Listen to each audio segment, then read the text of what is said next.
Takatifu, takatifu Bwana Yesu, takatifu Jehova, takatifu yeye, takatifu yeye, takatifu, takatifu Mwokozi. Utukuzwe Mungu Baba, Bwana na Mfalme mkuu. Lihimidiwe jina lako, litukuzwe daima. Asante kwa rehema zako zilizo kuu na nyingi na za milele. Baba, naomba uweza, nguvu na neema yako tena katika saa hii njema na nzuri, tukafunikwe damuni mwako. Naomba utakaso kwangu na kwa kila asikiaye sasa na siku zote. Baba, turehemu, tutakase kwa damu yako, tusamehe, turumie Mwenyezi, tuangalie, tuletee msaada wako, rehema zako, sauti yako, tuongozwe na kujazwa nawe fadhili zako na neema yako, ninaomba kwa jina la Yesu Kristo, amen, amen.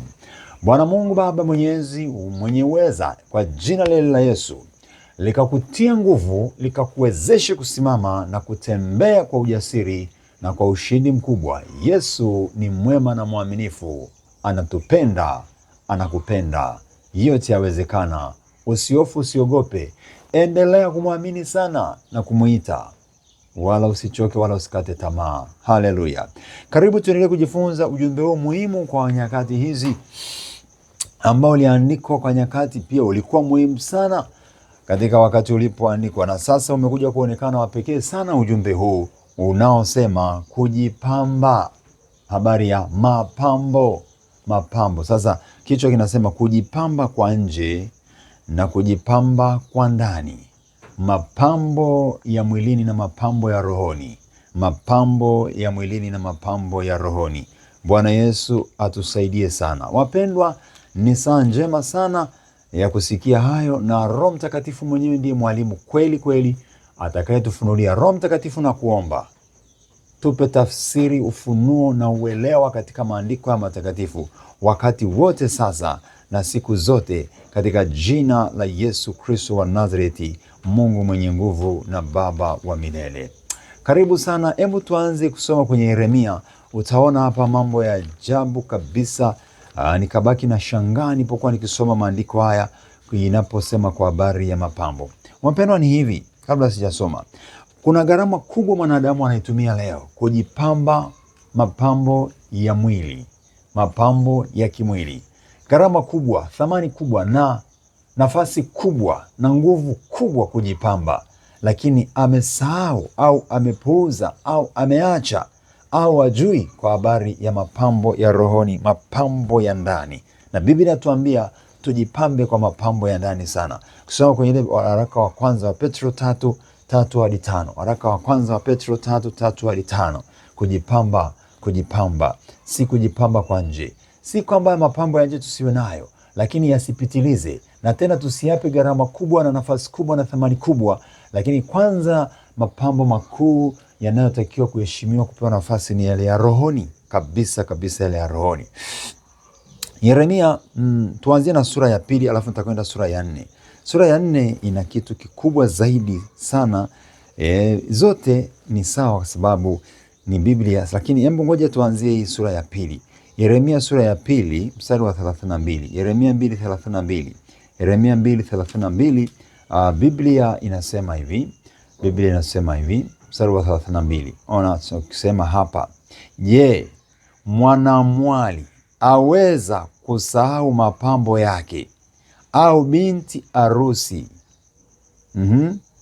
mavazi yake? Lakini watu wangu wamenisahau mimi kwa muda wa siku zisizo na hesabu. Jinsi ulivyo, niendelee mpaka 33. Jinsi ulivyo itengeneza njia yako ili kutafuta mapenzi. Kwa sababu hiyo hata wanawake wabaya umewafundisha njia zako. Hata wanawake wabaya umewafundisha njia zako. Hebu tuishie tu kwanza hapo. Bwana Yesu asifiwe. Mungu anaingia kusema na watu hao ambao wamemwasi, watu hao ambao wametenda uovu, watu hao ambao wamemkasirisha, na anaona jinsi walivyochukua hatua kubwa ya kujipendezesha. Anachukulia mfano wa mwanamwali au binti au mwanamke, jinsi ambavyo anapenda kujipamba. Hii inaonyesha jinsi ambavyo wanawake wanachukua nafasi kubwa katika kujipamba, mpaka Mungu anasema, je, wanaweza kusahau mapambo yao? Sasa anachukua mfano huo anasema aweza kusahau mapambo yake.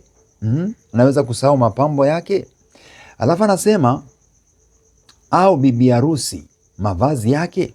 Lakini watu wangu wamenisahau mimi.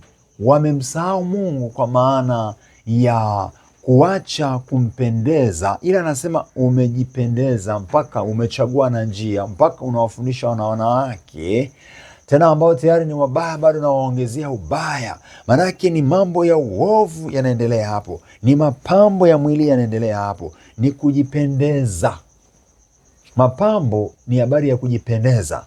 Kuna kujipendeza kwa fedha, kwa mali, utajiri, majumba mengi, magari mengi, tena kwa dhuluma, tena kwa wizi, tena kwa kukandamiza wengine. Na ni yote hayo ni kwa sababu ya moyo wa kupenda kujipamba, aonekane na vitu hivyo vilivyomzunguka. Na ndio sababu nikasema hata wengine wameshindwa kumtolea Mungu sadaka. Ndio sababu watasema wengine wamesababisha ugomvi kwenye ndoa, kwa sababu pesa nyingi imeenda kwenye kujipamba, imeenda kwenye mapambo ya dunia. Sasa anasema mwanamke au mwanadamu huwa hasahau, anajipamba kweli kweli. Anasema, lakini watu wangu wamenisahau mimi kwa muda wa siku ambazo hazina hata hesabu. Maana ni siku nyingi wamemsahau ambaye anaweza kuwapamba kwa upendo, kwa amani, kwa baraka nyingi, kwa utajiri mkubwa, kwa uweza mkubwa. Mungu ambaye ndiye mwenye vitu vyote vya thamani na vinavyomeremeta ni vya kwake. Lakini anasema wamenisahau. Watu wanamsahau Mungu. Watu wanaweza kumsahau Mungu kwa sababu ya vitu vya dunia, kwa sababu ya mapambo ya kidunia, kwa sababu ya tamaa za kidunia. Watu wamemsahau Bwana. Kuna watu wametoka mahali pagumu, lakini wameshamsahau Mungu leo. Kuna watu Mungu amewatoa mahali pagumu na amewapa heshima leo, amewapa nafasi, amewabariki, lakini wamesahau. Hata shukrani hawana tena. So nakumbuka hata habari ya wale wenye ukoma 10. Yesu anasema ni mmoja tu alirudi. Wengine walipofanikiwa, kwisha habari, hawakumbuki tena. Mkumbuke Muumba wako sana. Tena tunaambia tumkumbuke Muumba siku za ujana wetu. Haya, twende sura ya 4. Hapa tena tutaona kitu kimoja kikubwa sana. Sura ya 4, Yeremia 4:30 hadi 31. Yeremia 4:30. Alafu nitaingia pia sura ya 5 ya Yeremia 1 hadi 2. Yeremia sura ya 4 mstari wa 30 anasema hivi. Yeremia 4:30 anasema, na wewe utakapotekwa utafanyaje? Ujapojivika mavazi mekundu, ujapojipamba mapambo ya dhahabu, ujapojitia wanja. Nimeshangaa mpaka kumbe wanja inaandikwa kwenye Biblia. Yaani Biblia ina vitu vyote kwa kweli. Mpaka wanja imeandikwa, imejaa vitu. Yaani hakuna kitu ambacho Biblia haijatufunulia. Hata kama hakijaandikwa moja kwa moja, lakini moja kwa moja imesema na vitu vyote. Mpaka hapa ameandika wanja machoni. Unajifanya kuwa mzuri bure tu. Wapenzi wako wanakudharau.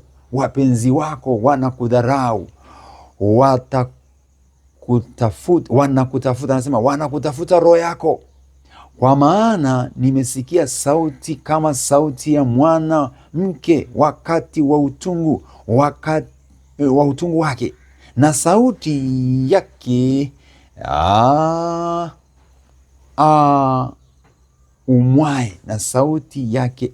umwae, kama mwanamke azaae mtoto wake wa kwanza, sauti ya binti Sayuni atwetae kupata pumzi na kunyosha mikono yake akisema, ole wangu sasa, kwa maana roho yangu inazimia mbele ya wauaji.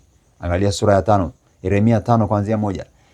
Anasema pigeni mbio huku na huku katika njia za Yerusalemu, mkaone sasa na kujua na kutafuta katika viwanja vyake, kwamba mwaweza kumpata mtu mmoja, kwamba yuko mtu mmoja awaye yote, atendaye kwa haki, atafutaye uaminifu, nami nitausamehe mji huo. Mstari wa 2, na wajaposema kama Bwana aishivyo, hakika waapa kwa uongo. Sura ile ya 4 mstari huu wa 30 anasema, na wewe utakapotekwa utafanyaje? Ujapojipamba kwa mavazi kwa kupendeza, anasema umependeza, anasema ujapojitia wanja machoni, unajifanya kuwa mzuri, lakini anasema unajifanya kuwa mzuri bure. Yaani maana yake ni kazi bure. Angalia, anaonyesha jinsi ambavyo mwanadamu anajipamba, lakini anasahau kwamba anaweza kutekwa. Na Mungu anauliza, mateka yatakapokuja au saa mbaya itakapokuja kwa mtu aliyechukua nafasi nyingi, muda mwingi, nguvu nyingi au nguvu kubwa kujipamba pamba kwa dunia au kujiwekeza kwa dunia. Sasa anasema iko saa nyingine mbaya itakuja ya kutekwa. Mtu atatekewa, anatekwa. Anasema utafanya nini?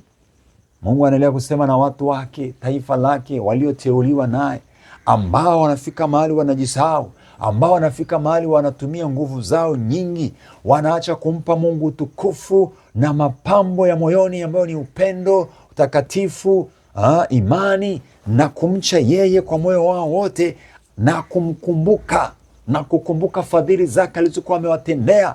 Wameacha, sasa wanajipamba. Anasema ujapojipamba na kujivika mavazi mekundu, ujapojipamba mapambo ya dhahabu na kujipaka na wanja usoni na machoni, lakini anasema wapenzi wako wanakudharau, wapenzi wako wanakudharau, na anasema wanakutafuta roho yako, wanakutafuta roho yako. Wapenzi wamekudharau. Kwa hiyo Mungu ni mpenzi wetu, ni rafiki yetu tunapomwamini. Sasa ikifika mahali tukamwacha, tukajipamba, tuka dunia, anaweza kutudharau, anaweza kutuacha. Anasema kwenye Biblia, ukiniacha nitakuacha, ukiniacha nitakuacha. Tukimwacha anasema atatuacha. Kwa hiyo tujipambe kwa Bwana, tusisahau tukajilimbikizia vya dunia tu, tukajivitafuta vikatupamba sana, lakini Yesu hayupo au roho wake hayupo nasi. Ni hatari. Ndio hiki anachokisema hapa. Anasema umejipamba kwa thamani, umechukua vitu vya thamani, mavazi mazuri na wanja, vitu vya dhahabu, umejipamba. Ujapojitia wanja machoni, umejiweka kuwa mzuri bure. Anasema haya yote ni kazi bure. Anasema kwenye Mhubiri ni kujilisha upepo, ni kujilisha upepo. Sasa anasema haya yote hayatakuwa kitu kwako. Na anasema anasikia sauti ya uchungu, kwa maana nimesikia sauti kama sauti ya mwanamke wakati wa kujifungua, wakati wa uchungu. Tena anasema wakati wa mzao wake wa kwanza, jinsi ambavyo inakuwa na shida kwake, kwa sababu ni mara yake ya kwanza kujifungua, ni mambo ya uchungu, ni wakati mgumu. Anasema utakuta kuna wakati utakuja mgumu. Sasa kama mtu alijipamba kwa dunia tu, ni hatari. Anasema sauti inasema, ole wangu, maana roho yangu inazimia mbele ya wauaji. Roho inazimia mbele ya wauaji. Sasa kama mtu umetumia nafasi kubwa na akili na ufahamu, tumeuachia kwa dunia na kwa vitu vyetu, na bila kumjali Bwana, ndio haya ambayo hapa yanakuja kutokea.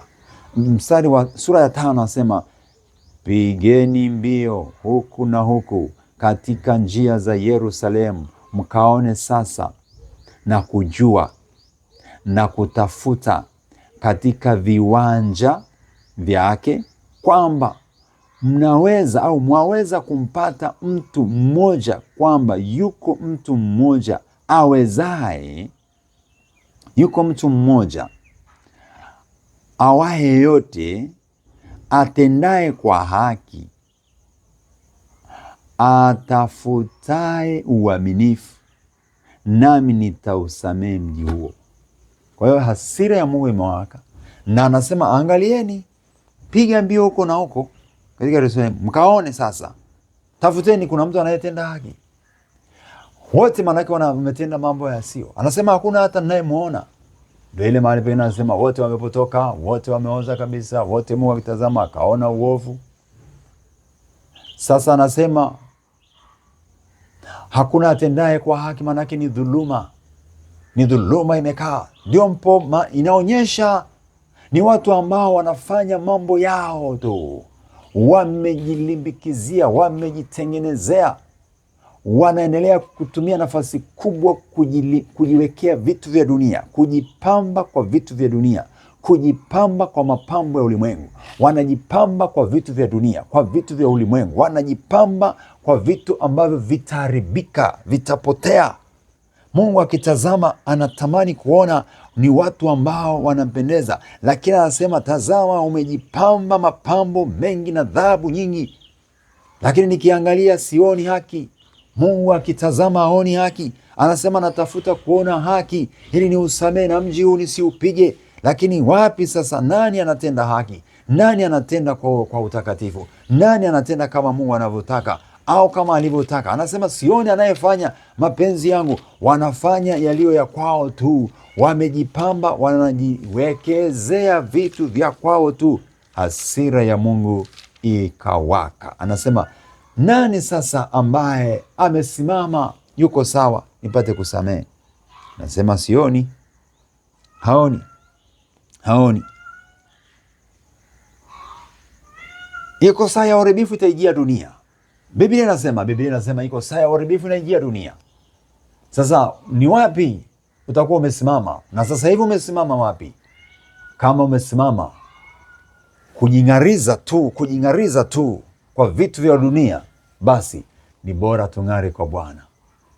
Tafuta kujing'ariza kwa Bwana. Tuangalie kwenye kitabu cha Hagai tena. Hagai sura ile ya kwanza. Hagai 1 mstari wa 2 mpaka wale 4. Hagai 1 mstari wa 2. Tuanzia wa 2. Hagai: Bwana wa majeshi asema hivi, ya kwamba watu hawa husema, huu sio wakati utupasao kuja, huu sio wakati wa kujenga nyumba ya Bwana. Ndipo neno la Bwana lilikuja kwa kinywa cha nabii Hagai kusema, je, huu ndio wakati wa ninyi kukaa katika nyumba zenye mapambo ya mbao, iwapo nyumba hii inakaa hali ya kuharibika? Wakati nyumba yangu inakaa hali ya kuharibika. Alafu mstari wa 5 anasema, sasa zitafakarini njia zenu. Kuna mahali watu wanafika wanaipuuza kazi ya Mungu, wanaiona ni ya kuweka pembeni kwanza, isubirie kwanza mambo ya Mungu, yani yasubirie kwanza. Hakuna saa wala dakika wala sekunde ambayo tutasema mambo ya Mungu yasubiri kwanza, kwa sababu wakati wote tuko mikononi mwake. Tunatakiwa tuwe mikononi mwake, tufanye ya kwake. Chochote tufanyacho, hata kwa akili zetu, bado hizo akili ametupa yeye, bado na nguvu ni zake, pumzi ni yake, hakuna cha kwetu. Pumzi, hewa, jua, uwezo, nguvu, utendaji tunaofanya ni yeye. Hata kama utasema ni pesa zangu, ni elimu yangu, sijui ni kitu gani changu, bado ni yeye ametupatia vyote. Akiamua kuminya kidogo tu, hakuna kitu. Anasema, je, ni wakati wa ninyi kusema huu sio wakati? Watu wanasema sio wakati Bwana wa kujenga, huu sio wakati utupasao kuja, huu sio wakati wa kujenga, nyumba ya Bwana. Huu sio wakati wa kuhusika na kazi ya Bwana. Huu si wakati wa kuokoka. Huu si wakati wa kujipamba kwa Bwana. Watu wamechukua nafasi hiyo kujipamba kwa dunia, kujipamba kwa vitu vya ulimwengu, kushikilia vitu vya dunia. Sasa hiyo Mungu inamkasirisha. Biblia anasema, tazama utakapotekwa. Kwenye ile Yeremia, tumesoma Yeremia sura ile ya 4. Tazama utatekwa. Tazama mateka yanakuja. Tazama mateka yanakuja. Na anasema mapambo uliojipamba yatakuwa ya nani? Utafanyaje? Kumbuka ile Yeremia 4. Kuna kitu kikubwa sana Yeremia 4:30 mpaka 31. Anasema, na sasa je, utakapotekwa, kwa sababu umejipamba kwa dhahabu na kila kitu, umejifunika, umejitia vitu vya dunia, lakini hujipambi kwa Bwana, hujatengeneza na Bwana. Ndipo anasema ni wakati wa ninyi kusema, huu ndio wakati wa ninyi kukaa. Anasema ni wakati wa kukaa kwenye nyumba za mapambo, maanake nyumba zilizopendeza, lakini nyumba ya Bwana haipendezi. Yaani maanake madhabahu ya Bwana, kazi ya Bwana. Kumbuka na wewe mwenyewe ni madhabahu ya Bwana. Sisi ni madhabahu ya Bwana. Anasema ni wakati wa ninyi kweli kusema, si wakati utupasao kuifanya kazi ya Bwana. Je, ni wakati gani mngefikiri ingefaa? Je, ni wakati gani mnafikiri kwamba ndio ingefaa? Mungu anatafuta, Mungu anauliza, Mungu anataka kuona, Mungu anataka kuona kwamba tunampendeza kabisa, kwamba tunamtumikia kabisa, kwa furaha kabisa. Tunaitenda kazi yake katika utakatifu na kweli. Tumesimama kwenye mapenzi yake daima. Tunatembea kwenye mapenzi yake daima. Tunaenda katika njia yake daima. Tumesimama katika uweza wa nguvu zake. Tunalitenda lile lilo kwake. Angalia usije ukawa umewekeza sana kwenye dunia, lakini hujawekeza kwa Bwana. Tuangalie sana kuwekeza kwetu tuliko kuwekeza na nafasi kubwa na nguvu kubwa. Tusijiendelee kuielekeza kwenye vitu vya ulimwengu. Tuielekeze nguvu kubwa kwa Bwana, ambaye yeye ndiye atatubarikia baraka nyingi, kwa sababu Mungu ametubariki kwa baraka zote za rohoni. Angalia, anasema, je, ni swali anauliza, je, huu ndio wakati wa ninyi kukaa katika nyumba zenye mapambo ya mbao, iwapo nyumba hii inakaa hali ya kuharibika? Akisema nyumba, tuchukulie kwa upana kwamba ni nyumba, madhabahu ya kuabudia ya Mungu, ni nyumba, madhabahu ya Roho Mtakatifu, hekalu ambalo ni mwili wetu, ni nyumba kwa maana ya nchi tunayokaa, dunia tunayokaa. Kazi ya Mungu imeachwa, haisimamiwi au haijapewa nafasi kubwa na heshima kubwa, lakini tunavipa vitu vyetu heshima kubwa, vipendeze zaidi. Hiyo ni hatari, si salama mbele za Jehova Mungu wetu. Mungu atusaidie. Roho wa Bwana akujaze, atujaze, anijaze, tuzidi kuona kiu kubwa ya kuzidi kumtafuta yeye na kulitumikia kusudi lake katika jina la Yesu Kristo. Amen. Inua mkono wako hivi pamoja nami ukisema, Baba mwenye enzi, kwa jina la Yesu ninakushukuru, ninasema asante, ninaomba neema, ninaomba rehema. Sema, naomba unisamehe nilipotumia muda mwingi na nguvu nyingi na fedha nyingi kujipamba kwa mapambo ya dunia, huku kazi yako sijaifanya, huku sijayatenda mapenzi yako. Naomba unisamehe Bwana Yesu, nisamehe. Nimekuja kwako, naomba niguse sasa, naomba nijaze neema yako sasa, naomba ukaniinue wewe sasa, ukaiponye nafsi yangu. Ninakujia wewe Bwana, naomba nivike uweza na nguvu, naomba nivute kwa karibu, naomba ukaniongoze, naomba mapenzi yako yakatimizwe. Sema, naomba na fadhili zako Mungu wa fadhili, naomba rehema zako Mungu wa rehema, katika damu yako Yesu. Naomba ukaiponye nafsi yangu na tamaa mbaya zikaniondoke. Naomba ukaniguse kwa mkono wako wenye nguvu, kanishike kwa uweza wako mkuu, kaniongoze katika njia yako Mwokozi. Sema, naomba rehema na neema, naomba na fadhili zako, nikaingie sasa kuifanya kazi yako. Kazi yako isisimame kwa sababu yangu. Kazi yako Bwana isiharibike kwa sababu yangu, bali mimi nikawe sababu ya kuendelea kukutukuza zaidi. Naomba neema yako Baba, nijaze na nguvu zako na uweza wako katika jina la Yesu. Asante Mungu Roho Mtakatifu, naomba niguse, naomba nivute, naomba nisaidie, naomba nipokee kwa jina la Yesu.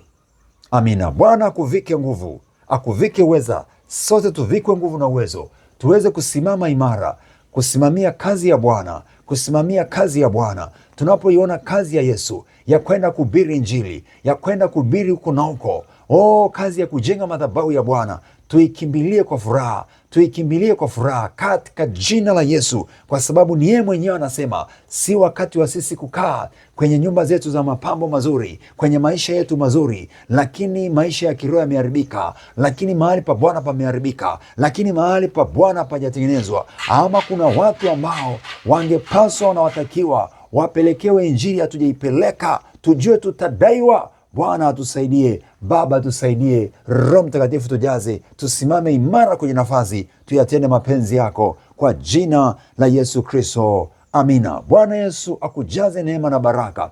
Karibu sana, niende kukaribisha kwenye kazi ya Bwana kama Biblia inavyotuelekeza kuifanya. Wakati huu ni wakati mzuri, neema ya Mungu imetufunikia. Nuru Ministry tuna maandalizi ya kwenda kujenga madhabahu. Tumeanza kukusanya vifaa tayari na tutakwenda kujenga madhabahu ambayo ni mahali, hatusemi tunajenga kanisa, tunajenga mahali pa maombi na maombezi, mahali pa maombi na maombezi ambapo patakusanyika watu asubuhi, mchana, usiku, watu wakimwabudu Mungu, wakiimba na kumsifu na kuomba, wakimlilia kwa ajili yao, kwa ajili ya nchi, kwa ajili ya taifa, kwa ajili ya kanisa, kwa ajili ya watoto, kwa ajili ya kila kitu. Karibu sana kwenye huduma hiyo. Tuko Kiharaka. Ukitaka kuja kuona vyovyote, basi karibu tuwasiliane, alafu wachie sadaka yako na Mungu akakujaze neema na rehema. Naamini nitaendelea kukumbuka na nitawaletea namba ambazo ni kwa ajili ya kazi hiyo ya kuijenga madhabahu ambayo ni mahali pa watu kuabudu, muomba Mungu, mahali pa maombi na maombezi. Karibu sana. Namba za simu ziko hapo kwenye simu yako, utaziona kwa chini, lakini pia nizitaje kama unataka kuziandika. Namba ya Airtel ni 0787 62 75 91, 0787 62 75 91. Hiyo ni Airtel, jina ni Eli Mlinzi Mbise. Na pia namba ya Vodacom ni 0762 282 439. Namba ya Vodacom na jina ni moja, ni Eli Mlinzi Mbise, 0762 282 439. Endelea kushiriki pia, tuna kazi ya kwenda kuhubiri Injili vijiji kwa vijiji. Karibu, Roho Mungu akuongoze utakavyoweza kushiriki. Ni upande wa kujenga madhabahu au ni upande wa kupeleka hiyo madhabahu inayotembea kuwapelekea watu Injili wazidi kuponywa. Zote muhimu na za pekee, na za zote ni za Bwana Yesu. Roho Mungu akuongoze. Bwana akubariki sana, akufiche damuni mwake. Barikiwa katika jina la Yesu Kristo. Kumbuka kusubscribe kwenye YouTube channel yangu inaitwa kwa jina la Eli Mlinzi Mbise. Barikiwa tele. Amani ya Bwana ikujaze. Endelea kujipamba kwa Bwana.